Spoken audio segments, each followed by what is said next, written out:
Hello, everyone. Welcome. This is Dottie Gallagher-Cohen, President and CEO of the Buffalo Niagara Partnership. Thrilled to have you all on the line today. This is the very first webinar the partnership has ever done, so you are our guinea pigs. So we're going to try to do this without making a mistake. We got about 75 people on the line. All of you have received a copy of the survey, and we're going to talk through some highlights and what we learned. And give you an opportunity to ask some questions. So a couple of housekeeping items. Everyone who's here is on mute, and we will have time for questions at the end of the presentation. And if you have any difficulties whatsoever, please type them into the question box and we will respond. And that's how we'll take your questions as well. So we're here today because our survey really comes on the heels of the 10th anniversary of the BN360 program, which was started by employers to really create an opportunity for folks to be sticky in the region and get engaged civically. And we really are excited about everything that has happened and where we're going. Right now, we've got about 750 folks that are members of BN360. And we thought it was time, as we approached our 10th year, to really ask our members, were they getting what they wanted from the experience, and what should we be doing? And quite frankly, there was an economic development imperative as we look at workforce and talent pipeline management to really talk to young professionals about what's important to them in order to stay here and to have careers here. So this survey that we've done, and I'll talk about the logistics of the survey in a bit, the survey that we've done, we have shared the results with our board of directors, with other CEOs. We've done a little bit of media around that, and we're going to do a mailing to other CEOs who haven't heard it firsthand to make sure that they understand what young professionals are thinking in our region. Our BN360 program is really supported by a number of local companies, and I would like just to take the opportunity to thank them for their investment and support in this program as we move forward. Before we talk about what the survey results say, I really thought it would be good to sort of level set you all with the numbers, the high-level numbers of where we are as a region. We hear a lot of people talking about folks that are who are living here now and how people are coming back, and there's a perception that we have really sort of cracked the code on young professionals being here. And when you look at this chart, you can see we've done amazingly well, particularly in the city of Buffalo and really throughout Erie and Niagara County, not only compared to ourselves, but really compared to the rest of the United States, where we are pacing far ahead of the national average. And a lot of people might want to know why. Is it because we have such a good young professionals program here? Probably not. But the reasons are worth talking about. One is the recession. During the recession, a lot of young people who would have left to go elsewhere for a job couldn't go elsewhere because there were no jobs, so they stayed home. And our recovery in the recession happened faster, and those younger people found jobs. And they have stayed, at least so far, they have stayed. So we have enjoyed that, and also the natural lift that we've gotten from the baby boomerang. So in our region, we have quite a few baby boomers, present company included, and our children are in that cohort of young professionals now. So that has helped create this upward tick that you see in this chart since 2008. But we cannot fool ourselves by thinking that we're done, it's all good, because if you look at where we're headed over the next few years, that natural lift that we will get really begins to be strained a bit. In fact, we already see a 1% decrease in projection for this year, or next year I should say, and through 2022 we're going to be growing at a much smaller rate. So this is a wake-up call for all of us to understand two things. Number one, we've enjoyed a natural lift, and number two, that people are here because there's opportunity here, and we need to be focused on keeping young professionals here as they advance in their careers, and as baby boomers age out of our working population. We need those young professionals to become old professionals like us and stick around. So some other interesting information that you'll enjoy is that we have been growing and creating a more diverse community, and certainly we see it. But as a percentage change compared to what's happening in the rest of the country, you can see we have changed more here than other places have in terms of becoming a more diverse region. And that's a good thing, because we have employers that are telling the partnership they want to hire a more diverse workforce that looks like the world, the global economy, and quite honestly are having difficulty in doing so.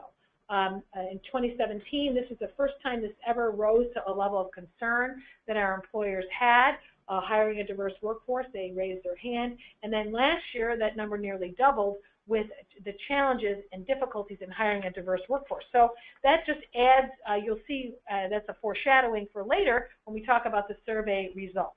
So let's get to the survey itself.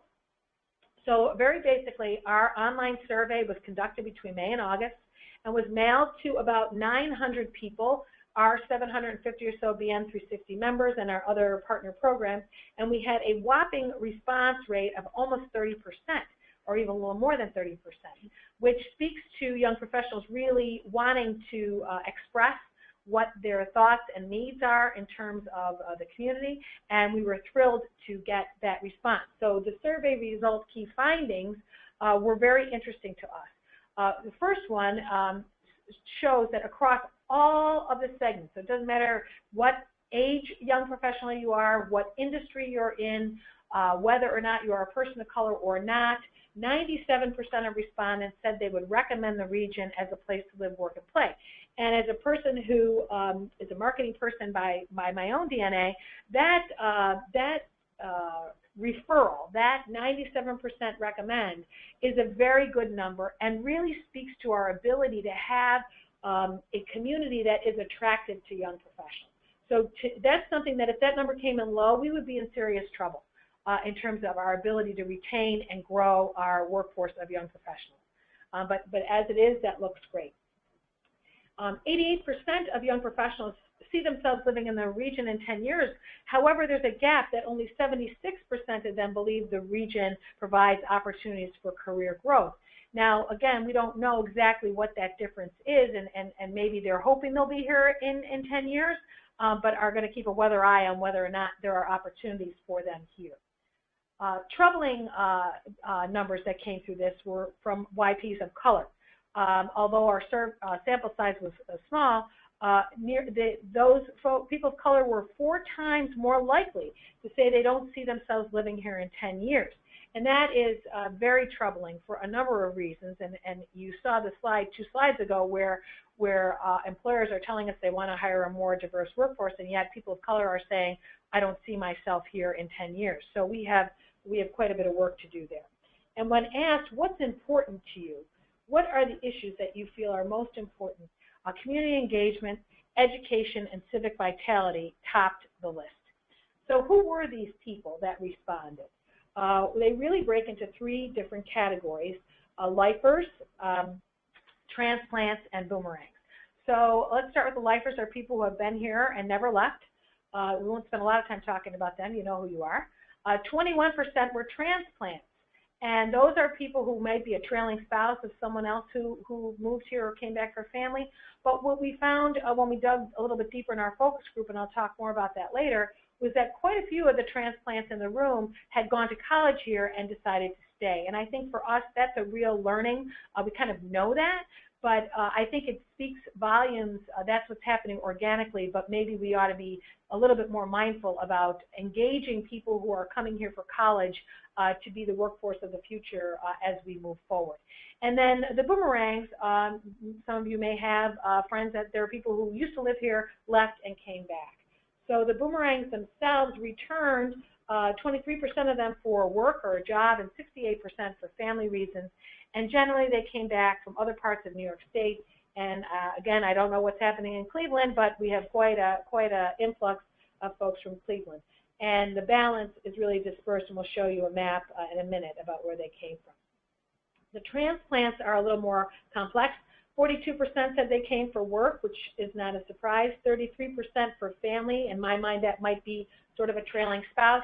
And 12% would be for the perception of Buffalo. And I think for me, this is probably one of the more exciting factoids that came out of the survey, that the perception of Buffalo was positive enough that these people who have moved here came in part for that reason. And they came from other parts of New York State, Pennsylvania, and the balance is distributed. So let's look at that map and see. So with the exception of our outreach efforts in Turkmenistan and Korea are working internationally, but generally speaking, our young professionals, at least those who completed the survey, were domestic by and large. So the respondents, this shows you who responded to the survey. It may not be statistically significant in terms of the representation of young professionals in the region overall. And I guess this is a good point to sort of just pause for a second and say, when you're looking at these results and hearing the results of the survey, the people who took the survey are already sort of by their nature a little bit more engaged than a young professional who's, for lack of a better word, not involved in our event. So what do I mean by that? I mean that if you are a transplant and you're working in a job somewhere and you're not a member of anything, your thoughts are probably not reflected here. What does that mean to those people who are listening? What that means is that this is the tip of the iceberg. So when you hear a concern here, you're hearing a concern from the most engaged young professionals we have in our region. So whatever you hear that's negative here, in terms of what people think about their future, amplify it in your own mind if you want it to be really representative of young professionals at large. So let's talk about that. Perceptions of career growth. 87% of people who are white saw themselves and believe there is an opportunity for career growth, but only 57% of people of color.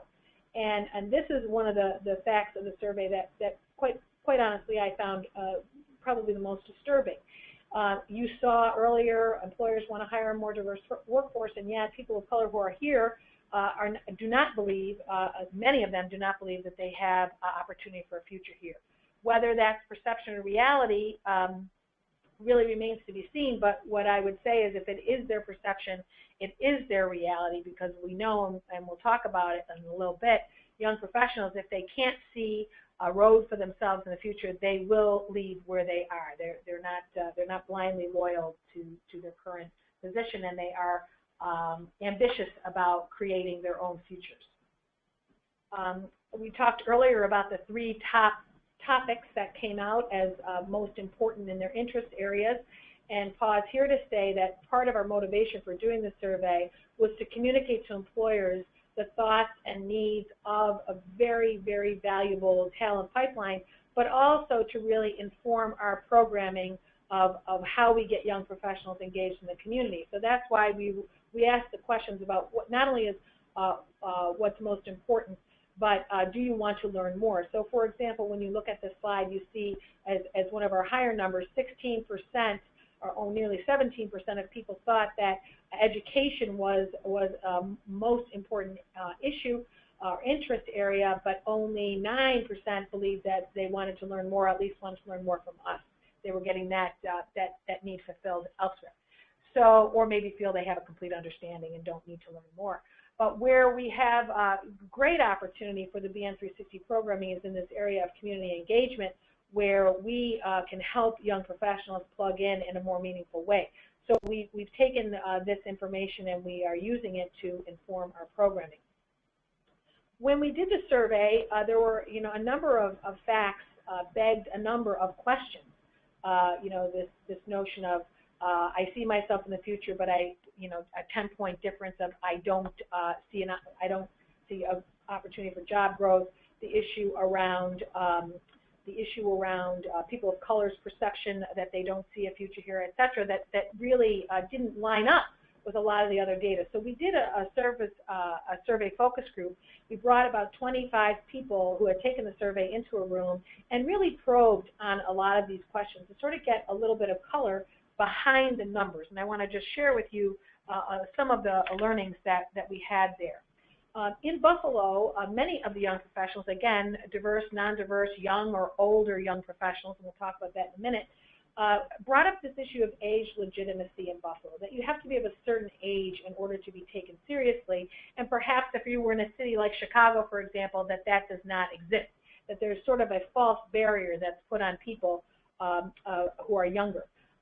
There was also perception that there is still a good old boys club here in Buffalo, and either you're in or you're out of it. And we heard that, and quite a lot of people thought that the Buffalo community is very ingrained, and so breaking through that, you know, if you're not from here or you don't have connections, that it's maybe a little bit more challenging.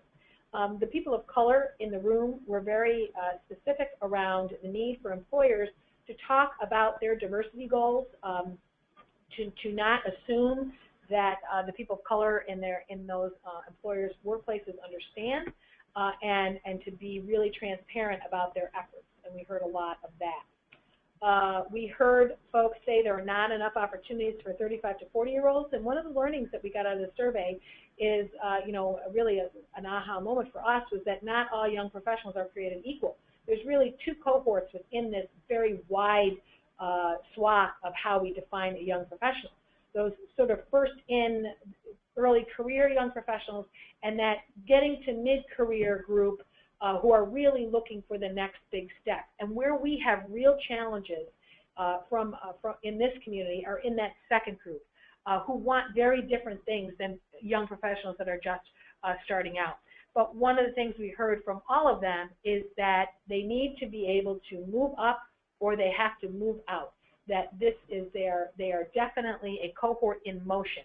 And so we heard commentary around companies, that some companies have employees that stay too long, you know, people who are older who should retire already to make room for me, that the recession to that end worked as a disadvantage, that people maybe are retiring a little later than they had originally thought because of the recession. A real need for mentorship. It seems to be a vacuum of information and not an ability to see their own individual path within their companies that they are now. So if you're an employer and listening to what we're talking about here, and you want to retain these people, a big part of what you need to do is figure out what is that path that person, that you see that person on. We heard some comments about older established employers are less forward-thinking and conservative, and I think that's probably true here in Buffalo, where we are a more conservative community. I mentioned earlier about transplants who came for school and didn't leave as a very positive thing. We talked already about this career advancement being limited because of the recession. And then another key learning, which was the word networking as a negative word for young professionals. You know, it feels like work, and I only network if I am looking for another job, and that's not my professional development. So we look at BN360 as a place where a young professional can do their own professional development and also connect to the community in a broader sense. And networking for them means I'm looking for a job. So we have to change the frame under which we talk about that, and a lot of these learnings are helping us change that frame, and you will see a reinvigorated BN360 program in the coming 12 months, focused on 12 months of professional development, really some targeted programming around the learnings that we had in the survey. We have a program now called Leadership Exchange, which is a facilitated roundtable. We have 2 CEO groups that meet, but this Leadership Exchange is for younger professionals in that mid-career point that we just talked about, who have about at least 7 years experience and are supervising other people, to get them in a room with one another to learn from one another, kind of a mentoring and facilitated session, which quite honestly filled completely up. So we're looking at expanding that. And we've also are launching a diversity and inclusion council to help employers learn what it is that they need to do to create a more inclusive place for work. I just will step on this for 1 second because I want to leave room for questions. And if you have questions, I would appreciate you getting them in as we're getting into our last few minutes here. But I just would mention to the employers that are on the line that we do have a corporate membership program for BN360, whereby all of your employees that fit in that age cohort can become members and benefit from all of the programming. And we have quite a few companies that have taken advantage of this opportunity, and we would, if you have an interest, we certainly will follow up with you about that.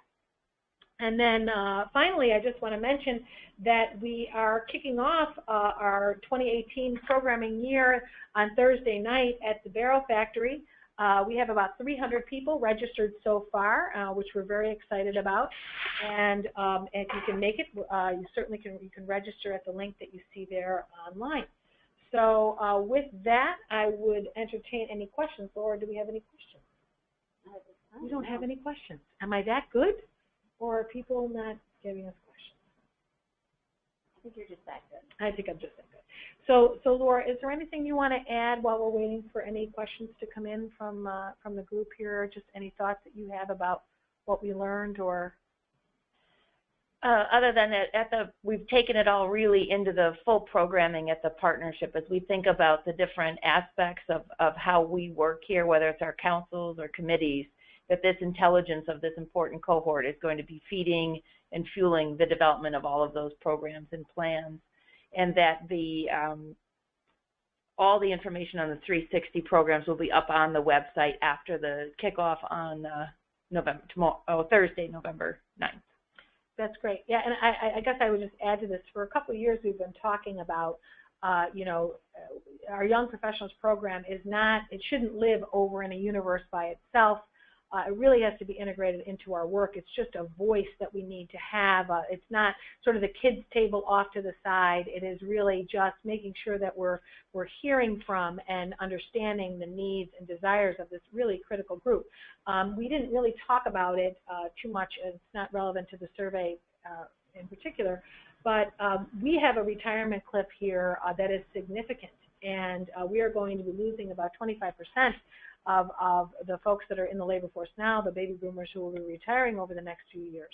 And so this group of young professionals, particularly that sort of the second set, the 35 and up set, we can't afford to leak those people out of our community if we're going to grow economically. So this is really a key and critical economic development issue to make sure that we are focused on, again, articulating people's past, what the community has to offer them, and to making sure that we can keep that talent here as we grow and move forward.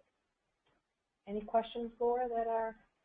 Some pretty technical questions coming in. People are really interested in diving into the data.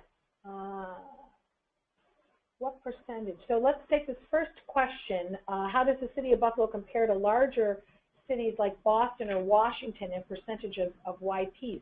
And that's Don Engels. Hi, Don. That asked that question. We don't know that specifically, but what we do know is compared to the national average, we are a few points higher. But we probably could pull a couple of those cities and take a look at it. You know, if I were to look at, you know, my kids and my gut, you know, there are some cities that are very well positioned as inbound markets, like a Chicago and a Boston. We hear a lot about those cities, but we are also hearing more and more from the transplants, for example, that what they love about this region is the accessibility here and the affordability of it. And some of the larger cities like New York, you know, not so much. But it all comes down to opportunity, because if a young professional is not going to say, well, I prefer to live in a city like Buffalo, but I'm not going to do that at the expense of advancing my career. So those paths forward have to be, we have to work, do better at showing it. So what percentage of those surveys worked in health or the medical center?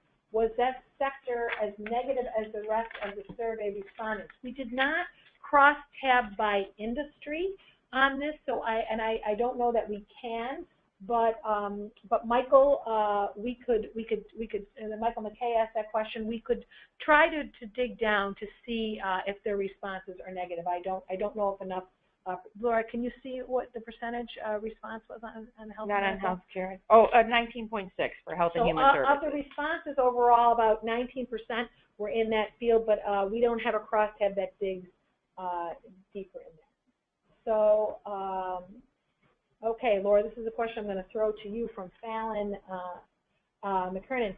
Aside from Leadership Exchange and the Diversity and Inclusion Council, what can we expect to see for BN360 events this season as a result of the survey findings? That's a great question, and we've asked all of the presenters at the folks that are doing the programming for 360 to incorporate more hands-on learning, so that individuals that are in this group are going to not be in just that classroom lecture type style where you're being spoken to or at, but that you'll be engaged in the conversation and the learnings moving forward. We've also asked the program participants or deliverers of the programming to think about those two different cohort groups, the 20-somethings and then the 30-somethings in their programming. So of the 3 sessions, you're going to see at least one of those sessions be really geared toward probably the last session be geared toward the older young professionals, and that the younger professionals, it'll make sense to them because they'll be going through hopefully the first 2 sessions along with that. And then finally, I'll say we're building programming that's quote unquote outside of the confines of our office space or another office space, so where we're getting the YPs into the community, around that community engagement, around issues that the survey respondents have delivered to us. So a lot more interaction would be a general way that I'd state that. I hate to, we're getting some really great questions, and I apologize. We have to end this because we are at time. The question around this being posted on the website, we have already posted the survey results on the website, and we will be working very hard to get more information out. So thank you so much for agreeing to participate and giving us your time. We would welcome your comments and feedback and suggestions as we move forward. And as always, we value your engagement with the Buffalo Niagara Partnership. Have a great day. Is there something you want to say, Laura? Just that there's contact information on the website for some of these pertinent questions that you must have answered. Please go ahead and email on our website, and we'll make sure that all of your questions get answered. Great. Thank you all. Take care. Bye-bye.